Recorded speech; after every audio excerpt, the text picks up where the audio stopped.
They said I wasn't sophisticated enough for their son, called me ghetto at family dinners, whispered I was just a gold digger who'd never fit into their world. Well, guess what? Now I own the mansion they're living in, and rent is due tomorrow.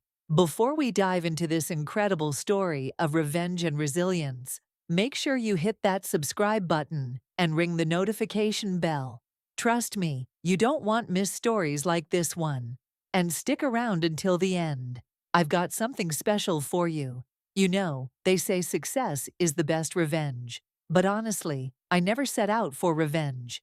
I just wanted to prove to myself that I was worth more than their narrow definition of class and sophistication. My name doesn't matter for this story, but what matters is what happened when I married into one of the wealthiest families in the state, only to discover that money can't buy you decency, respect, or a heart. This story starts 12 years ago, when I was 25, working as a marketing coordinator at a tech startup in downtown Atlanta. I wasn't rich, but I wasn't poor either. I had my own apartment, paid my bills, and was building something for myself. That's where I met Thomas Wellington. Yes, Wellington, as in Wellington Industries, Wellington Foundation, Wellington this, and Wellington that. But when I met him, he was just Tommy to me, this charming guy with kind eyes, who always bought coffee for the entire office when he came in for meetings. Tommy was different from what I expected from someone with his background. He wore regular clothes, drove a normal car, and treated everyone with respect, regardless of their position. We started talking during those coffee runs, and before I knew it, we were having dinner dates at little hole-in-the-wall restaurants that served the best soul food in the city. He didn't try to impress me with expensive places or flashy gifts. He just wanted to know me, the real me. For 6 months, our relationship was perfect. He'd never even mentioned his family's wealth. I knew he came from money because of his business connections, but I had no idea just how much money we were talking about. The Wellington family owned half the commercial real estate in 3 states, had investments in everything from tech companies to luxury hotels, and their name was on buildings throughout the Southeast. When Tommy finally told me the truth about his family's empire, I'll be honest, I was intimidated, but nothing could have prepared me for meeting them. The first time Tommy took me to the family estate, I felt like I was driving through a movie set. The mansion sat on 50 acres of manicured grounds, complete with gardens that probably cost more to maintain than most people's annual salaries. The house itself was this imposing colonial structure with columns that seemed to reach the sky. I grew up in a nice middle-class home, but this was something else entirely. Tommy's mother, Catherine Wellington, greeted us at the door wearing a smile that didn't quite reach her eyes. She was polished in that way that comes from generations of wealth.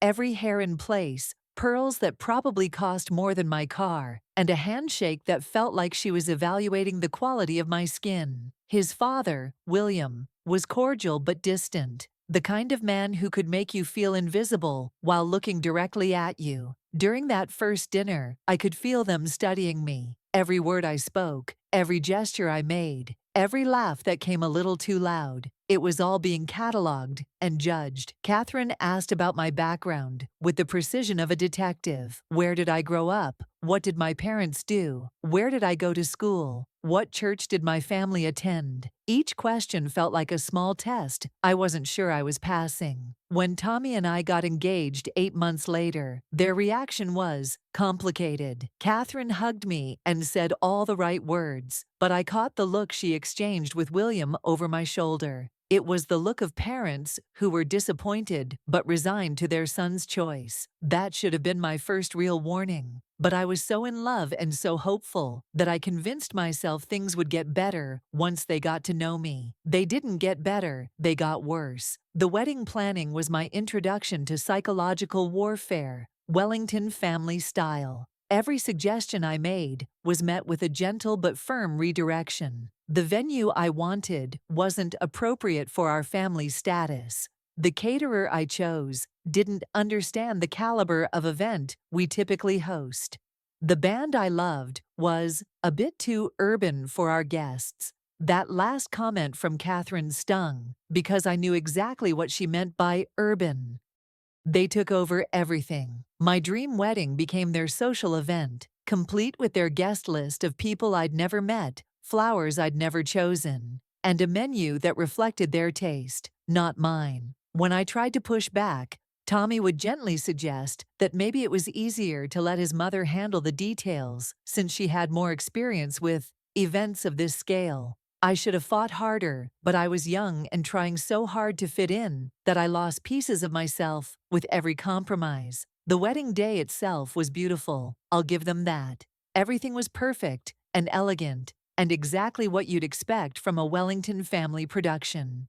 But during the reception, I overheard a conversation between Catherine and her sister that broke something inside me. They were discussing how I looked surprisingly appropriate in my dress, and Catherine mentioned that she'd had to coach the photographer on the best angles to minimize my more prominent features. They were talking about me like I was a problem they'd managed to solve for the evening. The real education in how they saw me began after the honeymoon. Tommy and I moved into a house on the family property. Not the main mansion, but a smaller estate house that was still larger than anything I'd ever lived in. Living so close to his parents meant constant interaction and constant opportunities for them to share their thoughts on how I could improve myself. Catherine began what she called guidance sessions, weekly lunches where she'd offer suggestions on everything from my wardrobe to my vocabulary. She'd bring magazine clippings of appropriate hairstyles and recommend etiquette classes. She signed me up for charity boards without asking, then criticized my performance when I didn't immediately excel at planning galas and fundraisers. Every conversation felt like a performance review where I was perpetually falling short. William was more subtle, but equally devastating. He'd make comments about how different perspectives could be valuable, but then explain concepts to me that I already understood, as if I couldn't possibly have encountered them before. During family business discussions, he'd address all his questions to Tommy, even about topics where I had more expertise. When I'd offer input, he'd nod politely and then continue as if I hadn't spoken. The breaking point came during a dinner party they hosted for potential business partners. I'd spent weeks preparing, choosing the perfect outfit, researching the guests, even practicing conversations with Tommy. I thought I was ready. I was wrong. The evening started well enough, but as dinner progressed, I noticed the subtle ways I was being excluded from conversations. When I'd contribute to discussions about market trends, something I actually knew quite a bit about from my marketing background, the responses were politely dismissive. One guest even complimented Catherine on her patience in helping me adjust to their social circle, as if I were a charity case rather than family. But the moment that shattered my remaining illusions happened in the kitchen. I'd gone to check on the dessert service when I overheard Catherine talking to another guest's wife. She was explaining how challenging it had been to integrate me into the family, how she was doing her best to help me understand their way of life, and how she hoped I'd eventually develop more refined sensibilities. The other woman laughed and said something about how ambitious some people could be, and they both laughed like they were sharing a joke at my expense. I stood there in that designer kitchen, wearing a dress that cost more than I used to make in a month, listening to my mother-in-law discuss me like I was a project she was working on. That's when I realized that no matter what I did, no matter how much I changed or adapted or tried to fit into their world, I would always be the outsider they tolerated for Tommy's sake. When I confronted Tommy that night, I expected him to be outraged on my behalf. Instead, he sighed and suggested that maybe I was being too sensitive and that his parents were just trying to help. He asked me to try harder to understand their perspective and to appreciate that they were including me in their world. That conversation revealed a truth I'd been avoiding. Tommy loved me, but he loved his family's approval more. The final straw came 6 months later during a family business meeting.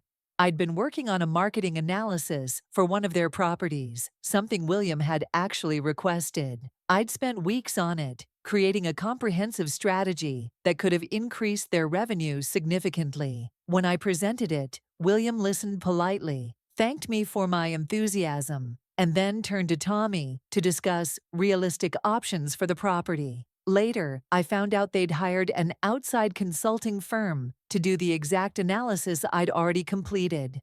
When I asked Tommy about it, he explained that his father needed recommendations from established professionals for decisions of that magnitude.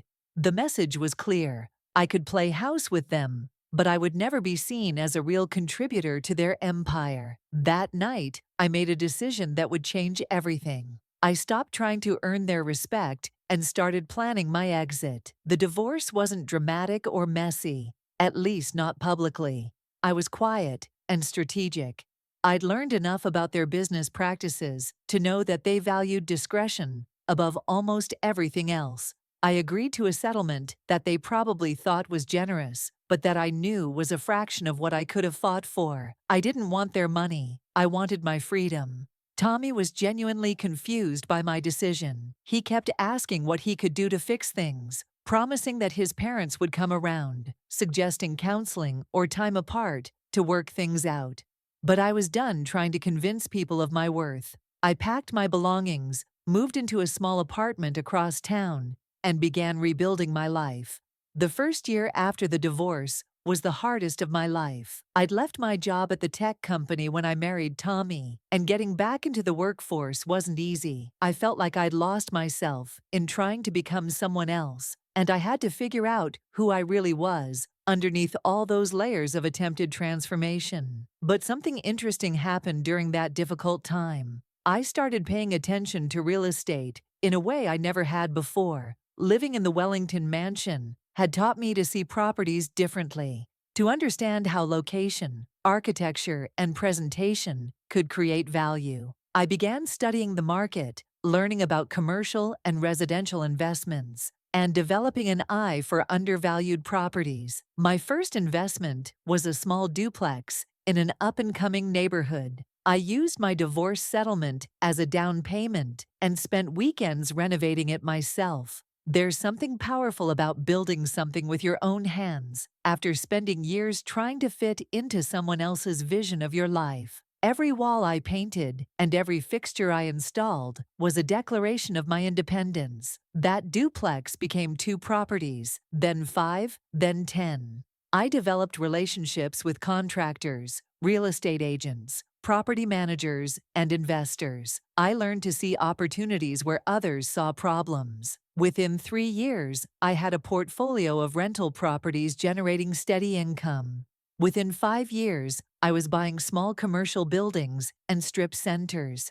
But I wasn't just accumulating properties randomly. I had a strategy, and that strategy was deeply personal. I focused on areas where the Wellington family had significant holdings. I studied their empire, identified their most valuable assets, and positioned myself to acquire properties that would give me leverage in their market. 7 years after our divorce, I got the call that changed everything. The Wellington family's financial advisor reached out about a property they were looking to sell quickly. Family patriarch William had passed away the previous year, and Catherine was struggling to maintain all their holdings. The property they wanted to sell was their crown jewel, the 50-acre estate with the colonial mansion where I'd spent the most miserable 2 years of my life. They needed a private sale to avoid publicity, and they needed a buyer who could close quickly. The irony wasn't lost on me that they were coming to me, though they didn't know it yet. I'd structured my real estate company so that my name wasn't immediately obvious in the ownership documents. To them, I was just another investor in their network. I arranged to tour the property with Catherine and Tommy, who were handling the sale together. Walking through that mansion again was surreal. The rooms that had once intimidated me now seemed smaller somehow. The grand staircase that had made me feel so out of place now just looked like expensive decoration. I found myself evaluating the property with the cold eye of an investor, rather than the wounded heart of a former family member. Catherine gave me the full sales pitch about the property's history, the quality of construction, the prestigious neighborhood. She was polished and professional, treating me like any other potential buyer. Tommy was quieter, focusing on the financial aspects of the sale. Neither of them showed any sign of recognizing me, which wasn't entirely surprising. I'd changed a lot in 7 years. My hair was different, my clothes were more expensive, and I carried myself with a confidence I'd never had when I lived there.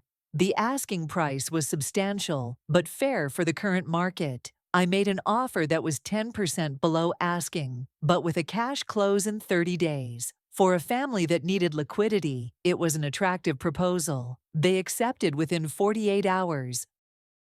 The day of the closing, I arrived at the attorney's office, wearing my best business suit and carrying a leather folder with all my documents. Catherine and Tommy were already there, looking relieved that this major financial burden was finally being lifted from their shoulders. The attorney began reading through the sale documents, and I watched their faces as my name appeared in the paperwork. Catherine's expression went through several stages: confusion, recognition, and then something that might have been respect mixed with disbelief. Tommy just stared at me like he was seeing a ghost. When the attorney finished the formalities and handed me the keys to their family estate, Catherine finally spoke. "Well," she said, and for the first time in all the years I'd known her, she seemed genuinely at a loss for words.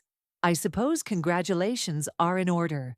I thanked her professionally and explained that I'd be in touch about their lease agreement. Yes, lease agreement. Part of my purchase offer included a provision allowing them to remain in the property as tenants for up to 2 years while they found alternative housing. It was a kindness I extended for Tommy's sake, but it also meant that Catherine Wellington, the woman who'd spent years trying to improve my refinement, would now be writing monthly rent checks to me. The months that followed were professionally cordial, but personally satisfying. Catherine maintained her dignity throughout the transition. I'll give her that. She never once complained or made the situation awkward. She paid her rent on time and treated me with the same respect she'd show any landlord. But I could see in her eyes that she finally understood who I really was. Not the project she'd tried to improve, but a woman who'd built something significant through her own intelligence and determination. Tommy tried to reconnect several times during that period. He'd call with questions about property maintenance that could have been handled through email, or suggest coffee meetings to discuss lease terms that were perfectly clear in the contract.